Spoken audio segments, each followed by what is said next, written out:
माणगाव तालुक्यामधील इंदापूर जिल्ह्यामध्ये महायुतीची आज सभा पार पडली। ही सभा महायुतीचे उमेदवार सुनील तटकरे यांच्या प्रचारार्थ घेण्यात आली होती। यावेळेला निवडणुकीच्या काळामध्ये सर्वांसमोर येऊन भावनिक होऊन निवडणुका जिंकता येत नसतात अशी खोचक टीका आमदार भरत गोगावले यांनी अनंत गीते यांच्यावरती केली।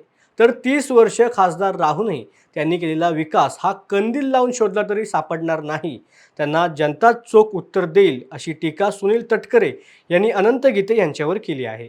लोकसभा मतदारसंघासाठी एखाद्या गावामध्ये, एखाद्या वाडीमध्ये, एखाद्या विभागामध्ये ठोस काय काम केलंय एवढं आम्हाला दाखवायचं की बाबा हे काम मी 6 टर्म असणारा खासदार, 2 टर्म असणारा मंत्री केंद्रामध्ये तुम्हाला विचारण्याचा अधिकार आहे किंवा त्यांच्यासाठी जे काय मतं मागायला फिरताय तिथले काय मोठमोठे लीडर पुढारी आहेत त्यांना विचारा तुम्ही।